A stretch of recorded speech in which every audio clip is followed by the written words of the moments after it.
Welcome back दोस्तों। आज मैं आपके सामने रिसेंटली जियो ओटीटी प्लेटफॉर्म पर रिलीज हुई एक तेलुगु हॉरर मूवी को लेकर आया हूँ, जिसमें काफी सारे अच्छे कैरेक्टर्स हैं। मूवी का ड्यूरेशन सिर्फ 1.5 घंटे का है। मूवी के दरमियान में कुछ ट्विस्ट और टर्न्स ऑडियंस के सामने आते हैं। क्लाइमैक्स में एक और जबरदस्त ट्विस्ट है। ओवरऑल से मूवी एक बार जरूर देख सकते हैं। तो चलिए बिना टाइम वेस्ट किए लेट्स स्टार्ट। उससे पहले उठा दो प्यार, फॉलो इंस्टाग्राम। कहानी की शुरुआत में ही कायरा नाम की एक लड़की अपने फ्लैट में अकेली रहते हुए अपने घर को भूत बंगला बनाने लगती है, क्योंकि आज हैलोवीन है। अपने फ्लैट में हैलोवीन पार्टी मनाने लगती है।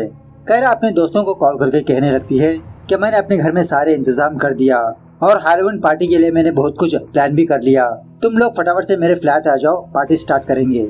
उसके बाद कायरा की माँ कायरा को वीडियो कॉल करके अपने घर की हालत देखकर शॉक में रह जाती है। कायरा अपनी माँ को बताने लगती है कि माँ आज हैलोवीन डे है, मतलब भूतों का दिन है आज। वेस्टर्न कंट्रीज में ये डे बहुत फेमस है, इसलिए मैंने भी आज अपने दोस्तों के साथ मिलकर इस पार्टी को मनाने के लिए हमारे घर को ऐसा डेकोरेट किया।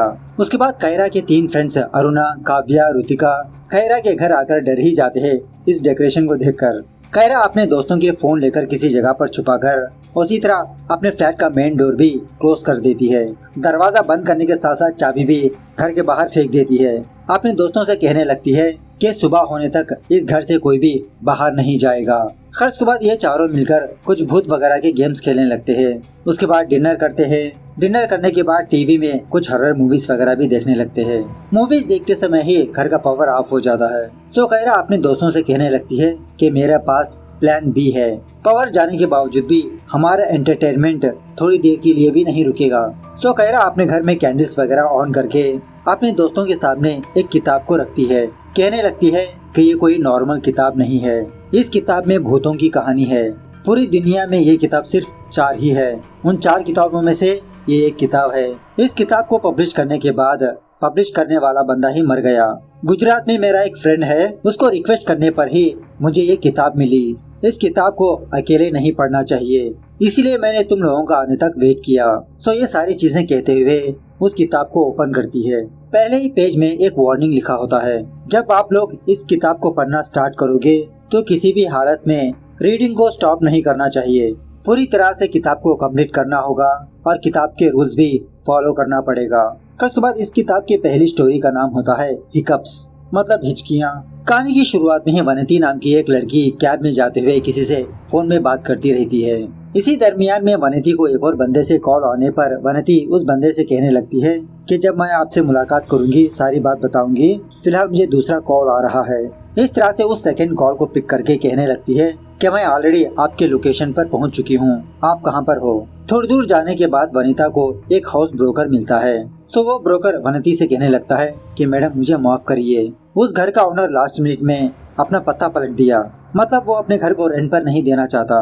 कल मैं आपको दूसरा घर दिखाऊंगा। यह सुनने के बाद वनती उस ब्रोकर के ऊपर गुस्सा करने लगती है कि लास्ट मिनट पर आप ऐसे कैसे बोल सकते हो।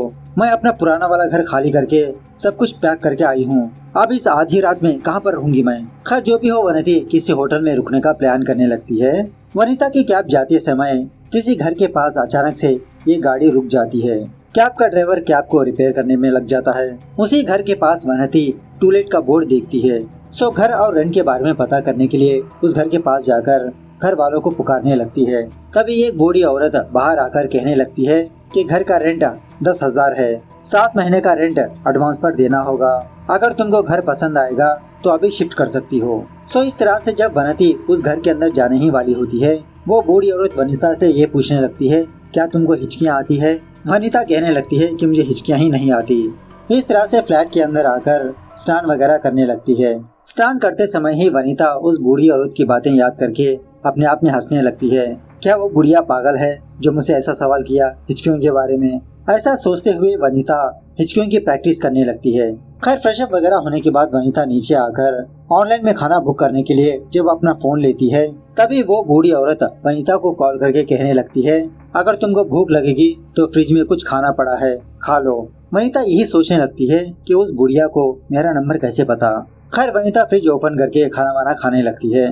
खाना खाते समय ही वनिता को रियल में हिचकियाँ लगने लगती है और जब जब वनिता हिचकी लेने लगती है तब तब उस घर के लाइट्स अपने आप ब्लिंक होने लगते हैं। उसके बाद जब वनिता पानी पीने की कोशिश करने लगती है तो ग्लास से बोतल से पानी नीचे ही नहीं गिरता ऐसा लगता है कि इन ग्लास बॉटल्स में पानी जम चुका है, फ्रीज हो चुका है। जब नल का पानी पीने की कोशिश करने लगती है तो वो नल अपने आप बंद होने लगता है। उसके बाद वनिता वॉशरूम में जाकर शावर का पानी पीने की कोशिश करने लगती है, लेकिन शावर का पानी भी वनिता के हाथ में नहीं गिरता और उसी तरह एक लड़की का शेप वनिता का पीछा करने लगती है। डर के मारे जब वनिता इस घर से बाहर जाने की कोशिश करने लगती है तो इसके साथ कुछ अजीब अजीब से इंसिडेंट्स पेश आने लगते हैं। बिना दिखने वाला भूत इसको पानी देते रहता है। जब वनिता उस बुढ़िया को आवाज लगाने लगती है दरवाजा ओपन करने के लिए तो वो बुढ़िया वनिता को देखकर एक अजीब की हंसी हंसने लगती है।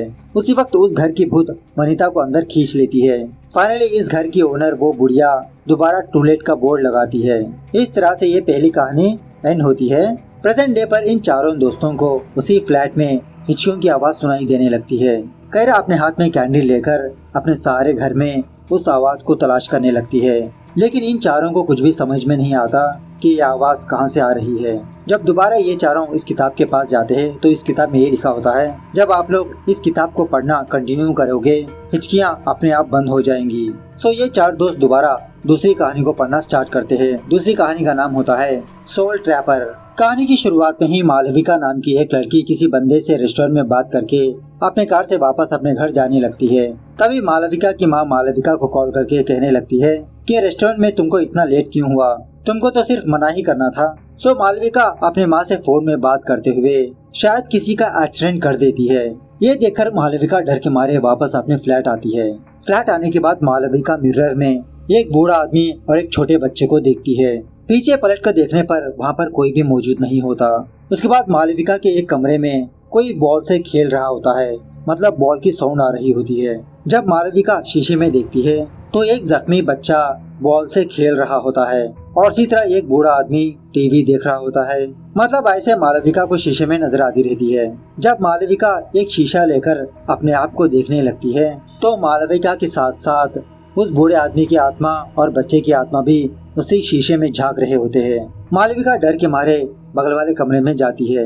वहाँ पर भी एक शीशा होता है और इस मिरर में मालविका ये देखती है कि मिरर में इसकी परछाई अलग से बिहेव कर रही है। देखते ही देखते मिरर वाली मालविका रियल मालविका को मिरर के अंदर खींच लेती है। इस तरह से दूसरी कहानी भी एंड होती है। उसी वक्त कैरा की फ्लैट में ये चारों लोग ये सुनते हैं कि कोई मुझे बचाओ। दोबारा ये चारों ये पता करने की कोशिश करने लगते हैं कि आवाज कहाँ से आ रही है। सारा घर ढूंढने के बाद जब ये लोग टीवी के पास जाते हैं तो उस टीवी में कैरा फंसी होती है। कैरा अपने तीनों दोस्तों से कहने लगती है कि मैं टीवी में फंस चुकी हूँ, प्लीज मुझे बचा लो यार। यह देखकर बेचारी ऋतिका बेहोश हो जाती है। बाकी दो फ्रेंड्स अरुणा और काव्या किताब के पास जाने पर उसमें यह लिखा होता है कि अगर तुम लोग किताब पढ़ना कंटिन्यू करोगे तो तुम्हारी फ्रेंड आजाद हो सकती है। सो ये दोनों तीसरी कहानी पढ़ना स्टार्ट करने लगते हैं। तीसरी कहानी का नाम होता है अनइनवाइटेड गेस्ट। कहानी की शुरुआत में ही जानकी नाम की एक लड़की अपना फोन लेकर अपने स्कूल वाले फ्रेंड को प्रपोज करने लगती है। सो जानकी का फ्रेंड ये मैसेज करने लगता है कि शायद इससे शादी करने के लिए रेडी है, मतलब जानकी के प्रपोजल को एक्सेप्ट कर लेता है। ये देखने के बाद जानकी बहुत खुश होने लगती है। तभी अननोन नंबर से जानकी को एक व्हाट्सएप वीडियो आता है। इस वीडियो को प्ले करने के बाद इस वीडियो में की लड़की ये कहने लगती है कि मैं और मेरा बॉयफ्रेंड इस घर को आए थे यही चेक करने के लिए क्या इस घर में भूत है या नहीं, लेकिन अब हम दोनों इसी घर में फंसे हुए हैं। प्लीज कोई इस वीडियो को देख रहा है तो हमें बचा लो। जानकी फटाफट से उस नंबर को कॉल करने लगती है, लेकिन वो फोन कनेक्ट ही नहीं होता। उसके बाद जानकी इसी वीडियो को अपने स्कूल वाले फ्रेंड को फॉरवर्ड करती है। ये वीडियो देखने के बाद जानकी का फ्रेंड जानकी को कॉल करके कहने लगता है कि मैंने तुम्हारा भेजा हुआ वीडियो देखा, तुमने कहा था कि तुम अपने घर में अकेली हो, लेकिन इस वीडियो को किसने रिकॉर्ड किया। यह सुनने के बाद जब जानकी फॉरवर्ड किए हुए वीडियो को देखती है तो उस वीडियो में खुद जानकी होती है। मतलब पहले तो दूसरी लड़की नजर आई थी, लेकिन अब इस वीडियो में जानकी खुद नजर आ रही है। सो ये देखने के बाद जानकी के तो होश ही उड़ जाते हैं। सोचने लगती है कि मेरे ही घर में मेरी वीडियो किसने बनाया। इस तरह से अपने घर में चक्कर लगाने पर जानकी को एक अजीब सा भूत नजर आता है। जानकी डर के मारे हॉल में आती है। दोबारा जानकी के फोन को एक और मैसेज आने लगता है। उस वीडियो में यह होता है कि जब जानकी दीवार के पास खड़ी होकर अपना फोन देख रही होती है, पीछे से किसी का हाथ आकर जानकी का गला दबोचने लगता है। यह वीडियो देखने के बाद जानकी की तो मौत ही निकल जाती है। बेचारी डरते डरते ही पुलिस वालों को कॉल करने लगती है। कहने लगती है कि हमारे घर में कोई भूत है, प्लीज मुझे बचा लो। तभी सच में एक अजीब का हाथ आकर जानकी का गला घोटकर मार देता है जानकी को। इस तरह से ये तीसरी कहानी भी एंड होती है। प्रेजेंट डे पर कोई अनजान बंदा कैरा की घर की घंटी बजाने लगता है। यह सुनने के बाद टीवी में की कैरा अपने दोस्तों से कहने लगती है, अरे यार फटाफट से जाकर दरवाजा ओपन करो, देखो कौन आया है, शायद वो हमारी हेल्प करे। अरुणा और काव्या दरवाजे के पास जाकर पूछने लगते हैं कि कौन हो तुम। उस तरफ वाला बंदा कहने लगता है कि मैं पुलिस हूँ, फटाफट से दरवाजा ओपन करो। काव्या कहने लगती है, सर फ्लैट की चाबी हमारे पास नहीं है, वो चाबी आपके पैरों के पास ही होगी, आप ही दरवाजा ओपन कर अंदर आइए। सो अंदर आने के बाद वो पुलिस वाला अरुणा और काव्या से कहने लगता है कि किसी ने मुझे कॉल करके बुलाया कि इस घर में भूत है, बचाने के लिए आओ। काव्या यही सोचने लगती है कि कहानी में जानकी ने पुलिस वालों को कॉल किया था, लेकिन रियल में पुलिस वाला कैसे आ सकता है, और वो भी कैरा के फ्लैट पर। तभी वो पुलिस वाला अपने आप खींचते हुए उस फ्लैट के बाहर चले जाता है। उसी वक्त कैरा भी टीवी से बाहर आ ही जाती है। उसी तरह बेहोश हुई ऋतिका भी होश में आ जाती है। ये चारों मिलकर दोबारा इस किताब को कंटिन्यू करने लगते हैं। फोर्थ कहानी का नाम होता है आत्मा। कहानी की शुरुआत में ही आकाश नाम का एक बंदा अपनी गर्लफ्रेंड मीरा को किसी पुराने घर के पास लाकर कहने लगता है कि मैं तुमको यहाँ पर आत्मा दिखाने के लिए ही लेकर आया हूँ। मीरा पूछने लगती है कि तुम तो एक साइंटिस्ट हो, क्या तुम भी आत्माओं पर भरोसा करते हो? आकाश कहने लगता है कि मैं एक पैरानॉर्मल साइंटिस्ट हूँ, मैंने एक नए ग्लास का इन्वेंशन किया। इन ग्लासेस को अपने आँखों पर लगाने पर तुम आत्माओं को देख सकती हो। मैंने सुना है कि इस बिल्डिंग में भूत वगैरह है, सो इन ग्लासेस को टेस्ट करने के लिए यहाँ पर आया हूँ। एक्चुअली ये बिल्डिंग एक बहुत बड़े जमींदार की थी। उस जमींदार की सिर्फ एक लौती बेटी थी, बहुत खूबसूरत थी वो जमींदार हमेशा अपनी बेटी के साथ 4 बॉडीगार्ड्स को लगा कर रखा था। एक दिन वो जमींदार अपनी बेटी को अपने घर में अकेला छोड़कर कुछ काम से बाहर गया। सो वो बॉडीगार्ड्स उस जमींदार की बेटी को बहुत ही बेरहमी से रेप करके मार दिया। जमींदार को यकीन दिलाने के लिए उस लड़की को फांसी दे दी, ताकि लोग ऐसा समझे कि इस लड़की ने खुदकुशी कर ली। लेकिन ये 4 बॉडीगार्ड्स अपने प्लान को अमल करने से पहले ही वो जमींदार अपने घर आकर सब कुछ अपने आँखों से देख लेता है और उन 4 बॉडीगार्ड्स को सजा के तौर पर उनका सर धड़ से अलग ही कर देता है।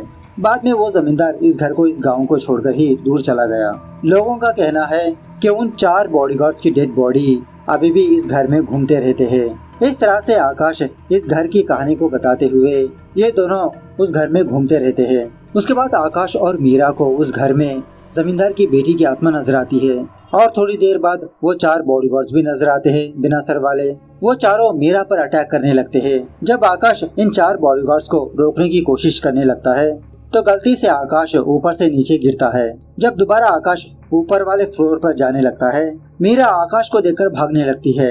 आकाश मीरा से कहने लगता है कि मीरा तुम डर के मारे मुझे देखकर भाग रही हो। इस तरह से मीरा को रोकने की कोशिश करने लगता है। तभी आकाश के सामने मीरा की डेड बॉडी आकर गिरती है।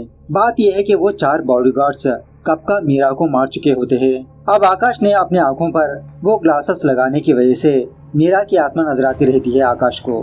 खैर मीरा की डेड बॉडी को देखकर बेचारा आकाश टूट के बिखर जाता है, बहुत रोने लगता है। घर आने के बाद भी आकाश मीरा की याद में ही डूबा रहता है, बहुत अफसोस करने लगता है कि इसकी वजह से मीरा की जान चली गई। खैर बहुत दिन गुजरने के बाद एक दिन आकाश की माँ आकाश के पास आकर कहने लगती है कि कितने दिनों तक तुम मीरा की याद में रोते रहोगे। मैंने तुम्हारे लिए एक अच्छी सी लड़की को ढूंढ निकाला है। लड़की का नाम है वनती, ये लो फोन, वनती से बात करो। सो आकाश वनती से फोन में बात करने लगता है। यहाँ पर एक और बात यह है कि मीरा की आत्मा हमेशा आकाश के साथ ही रहती है। आकाश जब दूसरी लड़की से फोन में बात करता है, मीरा की आत्मा बहुत गुस्सा करने लगती है। सो जब वनती अपने नए फ्लैट में शिफ्ट होकर आकाश से फोन में बात कर रही होती है तो मीरा की आत्मा वनती को मार देती है। और कुछ दिनों बाद आकाश की माँ दोबारा आकाश के पास आकर कहने लगती है कि मैंने तुम्हारे लिए एक और लड़की को देखा है। लड़की का नाम है मालविका। फिलहाल वो लड़की तुम्हारा रेस्टोरेंट पर इंतजार कर रही है, एक बार जाकर मिल लो। तो इस तरह से आकाश मालविका से मिलने के लिए रेस्टोरेंट आता है। अब मालविका भी अपने माँ के कहने पर आकाश से मिलने के लिए आई होती है, लेकिन बातों ही बातों में आकाश का बर्ताव मालविका को पसंद आने की वजह से आकाश को लाइक करने लगती है। यही बात मालविका आकाश से कहने लगती है कि मैं तो नो कहने के लिए आई थी, लेकिन आप मुझे पसंद हो। इस तरह से मालविका अपने कार में बैठकर अपने घर जाने ही वाली होती है। मीरा की आत्मा उसी कार में मौजूद होती है। मालविका अपने फ्लैट में आने के बाद मीरा गुस्से में आकर मालविका को शीशे के अंदर खींच लेती है। और कुछ दिन गुजरने के बाद जानकी नाम की लड़की अपने स्कूल फ्रेंड आकाश को प्रपोज करने लगती है। मतलब जानकी और आकाश स्कूल फ्रेंड्स होते हैं। सो आकाश जानकी के प्रपोजल को एक्सेप्ट करने की वजह से मीरा की आत्मा जानकी के फ्लैट जाकर उसे भी मार देती है। और कुछ दिनों बाद आकाश की माँ दोबारा आकाश के पास आकर, अरे मेरी माँ तुम बार बार आकाश के पास मत आया करो, जब भी आती हो कोई ना कोई मर जाता है इसकी जात का। खैर आकाश से कहने लगती है कि इस बार तुम लड़की को देखने की कोई जरूरत नहीं, मैंने सब कुछ सेट कर दिया है, नेक्स्ट वीक ही तुम्हारी शादी हो जाएगी डायरेक्ट। प्रेजेंट डे पर ये चारों लोग किताब के लास्ट पेज पर यह देखते हैं कि तुम चारों में से वही एक लड़की है जो आकाश के साथ शादी करने वाली है। मीरा की आत्मा अब तुम चारों में से एक को मारेगी। ये चार लड़कियां यही सोचने लगते हैं, क्या हमारे घर में बिना हमको बताए हमारी शादी फिक्स कर दी। तभी उन 3 कहानियों में जो कैरेक्टर्स होते हैं ना, मतलब वो पुलिस वाला, बूढ़ा आदमी, बच्चा, वो सारे के सारे लोग कैरा की फ्लैट में प्रकट होने लगते हैं। इन कैरेक्टर्स को अपनी आंखों के सामने देखकर ये 4 लड़कियां शॉक में रह जाती है। बाद में कैरा हंसते हुए अपने दोस्तों से कहने लगती है कि ये सब कुछ एक प्रैंक है, ये सारे लोग मेरे घर में काम करने वाले सर्वेंट्स है। खर्च के बाद कैरा के 3 दोस्त उसी रात कैरा के फ्लैट में ही सो जाते हैं। सुबह सवेरे कैरा के घर में काम करने वाले कैरा के घर आते हैं। कैरा इन दोनों से कहने लगती है कि देर रात तक तुम लोग फ्लैट में ही थे, इतना सुबह सुबह आने की क्या जरूरत थी, थोड़ा बहुत रेस्ट ले लेकर आते। वो सर्वेंट कैरा से कहने लगता है, अरे मैडम आपने ही तो रात को हमको कॉल करके बताया कि प्लान चेंज हो चुका है, हमको तो फ्लैट आने से मना ही कर दिया था ना आपने, इसीलिए कल रात हम नहीं आए। कैरा शॉक में रह जाती है। उसी वक्त कैरा की एक और फ्रेंड रिया कैरा को कॉल करके टीवी ऑन करने के लिए कहती है। जब कैरा टीवी ऑन करती है तो टीवी में ये न्यूज चलने लगती है कि कल रात अरुणा, काव्या, ऋतिका नाम की 3 लड़कियों का एक्सीडेंट की वजह से मौत हो गई। ये न्यूज देखकर कैरा शॉकिंगली ये सोचने लगती है कि कल रात मेरे फ्रेंड्स मर गए तो मेरे साथ किसने गेम खेला था। जब अपने घर का सीसीटीवी फुटेज चेक करने लगती है तो कैरा ये देखती है कि रात भर कैरा अकेले ही अपने आप में बड़बड़ाती रहती है, कैरा के साथ कोई भी मौजूद नहीं होता। कुछ दिनों बाद कैरा की माँ कैरा के पास आकर कहने लगती है कि कब तक तुम अपने मरे हुए दोस्तों को ही याद करके दुखी रहोगी, मैंने तुम्हारे लिए एक रिश्ता ढूंढा है, फटाफट से आकर लड़के को देखो। जब कैरा लड़के को देखने के लिए जाती है, लड़का कैरा से अपना नाम बताने लगता है कि मेरा नाम आकाश है। कैरा शौक में रहकर आकाश से ये पूछने लगती है कि आप पैरानॉर्मल साइंटिस्ट हो। आकाश पूछने लगता है आपको कैसे पता। इस तरह से ये मूवी यहाँ पर दी एंड होती है। खैर मूवी कैसे लगी कमेंट करके बताना जरूर। मिलते हैं अगली वीडियो में, तब तक take care, bye bye, see you soon.